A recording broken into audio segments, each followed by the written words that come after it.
इसमें ब्रह्म रूप निष्कल है, ये निष्कल है, निष्फल नहीं। और ईश्वर रूप सगुण है। मेरे ये दोनों रूप सिद्ध हैं, दूसरे किसी के नहीं हो सकते। इस कारण तुम दोनों को अथवा दूसरों को ईश्वर तत्व की प्राप्ति नहीं हो सकती। तुमने जो अज्ञान से अपने को ईश माना, तुमने अज्ञान से अपने को ईश यानी भगवान माना, यह बड़ा अद्भुत हुआ। उसके दूर करने को ही मैं रण स्थान में आया। अब तुम दोनों अभिमान त्याग कर मुझ ईश्वर में अपनी बुद्धि लगाओ। मेरे प्रसाद से लोक में सब अर्थ प्रकाश होते हैं। ये इनको समझ नहीं सके, इसलिए ये बताने वाले तुम्हारे गुरु झूठे हैं। अब उन झूठे गुरुओं की देख दिखाऊं आपको, निरी झलक, एक नहीं गुणीय झलक दिखाऊंगा। देखिएगा पवित्र शिव पुराण, ये गीता प्रेस गोरखपुर से प्रकाशित है। सचित्र मोटा टाइप, केवल हिंदी। संपादक है हनुमान प्रसाद पोदार। ये विद्वेश्वर संहिता है। संक्षिप्त शिव पुराण 24 पृष्ठ पे ये लिंग बीच में खड़ा कर रखा है, ये ब्रह्मा जी और विष्णु जी के बीच में। फिर वो स्वयं आकर के इनके सामने खड़ा हो जाता है। फिर इनकी आपस में क्या वार्ता होती है ये देखिएगा। प्रश्न नंबर 25 पे विद्वेश्वर संहिता। ब्रह्मा और विष्णु ने पूछा, प्रभो इस काल से पूछा, सृष्टि आदि 5 कर्तों के लक्षण क्या है, यह हम दोनों को बताइए। भगवान शिव बोले, मेरे कर्तव्यों को समझना अत्यंत गहन है, तथापि मैं कृपा पूर्वक उनके विषय में बता रहा हूँ। ब्रह्मा और विष्णु सृष्टि, पालन और संहार, तिरोभाव और अनुग्रह, ये 5 ही मेरे जगत संबंधी कार्य हैं जो नित्य सिद्ध हैं। संसार की रचना जो आरंभ है उसी को सर्ग या सृष्टि कहते हैं। यहाँ क्या कहता है, पुत्रों, ब्रह्मा और विष्णु को कह रहा, पुत्रों तुम दोनों ने तपस्या करके कहता तुमने तपस्या कर ली और मन प्रसन्न होकर दे दिए। बता, इन्ने का जूत, इन्ने का सिर, ठेकेदारी आप ले रहा। कहता तुमने तपस्या कर ली और मन खुश होकर दे दिए। तेरा बीच में कह रहे गए तपस्या करके अपना मेहनत मजदूरी करके हित प्राप्त किए। फिर भी देखो पुत्रों, तुम दोनों ने तपस्या करके प्रसन्न हुए मुझ परमेश्वर से सृष्टि और सतिथि नामक 2 कृत, ये 2 पोस्ट, 2 पद प्राप्त किए हैं।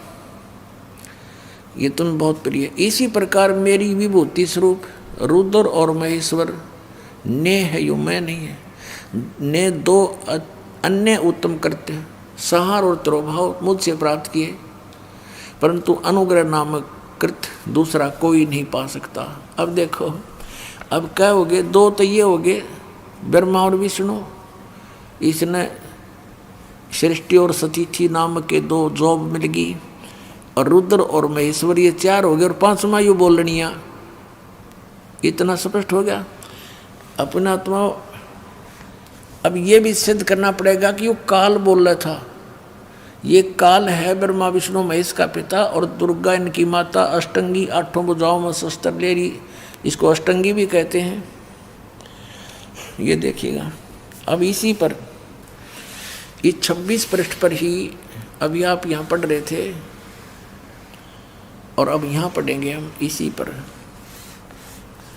मैंने पूर्व काल में अपने स्वरूपभूत मंत्र का उपदेश किया है, जो ओंकार के रूप में प्रसिद्ध है।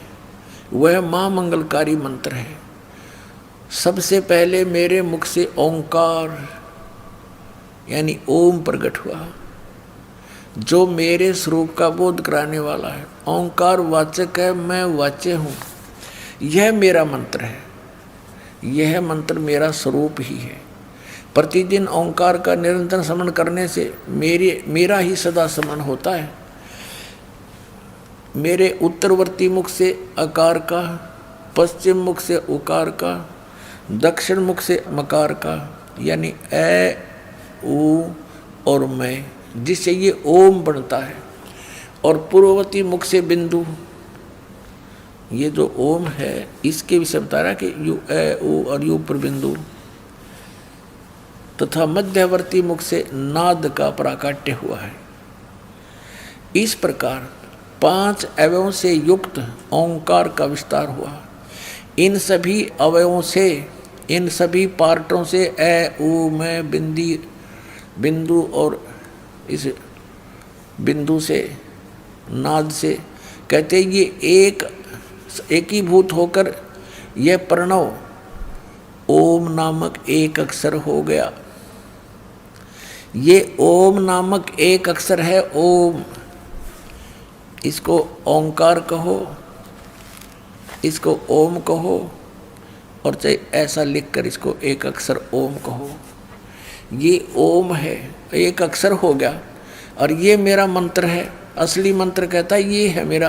संत रामपाल जी महाराज ने देवी भागवत पुराण, शिव पुराण और शिव महापुराण से स्पष्ट किया कि ब्रह्मा, विष्णु और महेश अजर अमर नहीं हैं, तथा ये भी सिद्ध किया कि ब्रह्मा, विष्णु, महेश, ईश नहीं हैं।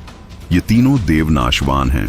और संत रामपाल जी महाराज ने यह भी सिद्ध किया कि प्रकृति अर्थात शेरावाली उनकी माता है और सदाशिव अर्थात काल भगवान ब्रह्मा, विष्णु और महेश के पिता हैं।